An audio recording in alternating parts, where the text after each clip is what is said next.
आपण पाहत आहात ठळक घडामोड गिरभीड पत्रकारिता।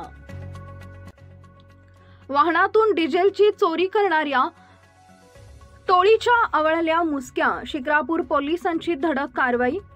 शिक्रापूर तालुका शिरूर पोलीस स्टेशन हद्दीमध्ये वारंवार रात्रीच्या सुमारास वाहनातील डिझेल चोरीच्या घटना घडत असल्याने नागरिक हैराण झाले होते।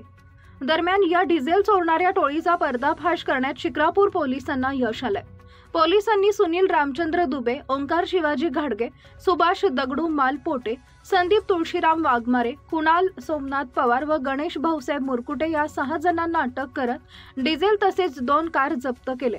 शिक्रापूर तालुका शिरूर पोलीस स्टेशन हद्दीमध्ये वारंवार रात्रीच्या सुमारास वाहनातील डिझेल चोरीच्या घटना घडत होत्या। मात्र नुकतेच एका ट्रक चालकाला मारहाण, दगडफेक करून डिझेल चोरीची घडलेली घटना होती।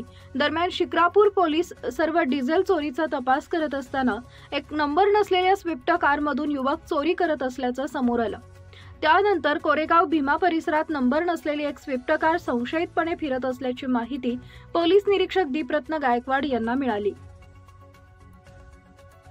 त्यानंतर पोलीस उपनिरीक्षक महेश डोंगरे, जितेंद्र पानसरे, सहाय्यक पोलीस उपनिरीक्षक लहानू बांगर, पोलीस हवालदार श्रीमंत होनमाने, रोहिदास पारखे, अमोल दांगडे, शिवाजी चितारे, विकास पाटील, नारायण वाळके, जयराज देवकर यांनी कोरेगाव भीमा इथं जाऊन सदर कारसह युवकांना ताब्यात घेऊन चौकशी केली असता त्या कारमधील 3 युवकांजवळ डिझेलचे ड्रम, पाईप असं साहित्य मिळून आले। दरम्यान त्यांनी डिझेल चोरीच्या गुन्ह्याची कबुली दिली। त्यानंतर पोलिसांना डिझेल विकत घेणाऱ्या 3 अजून एक I-20 कार जप्त केली।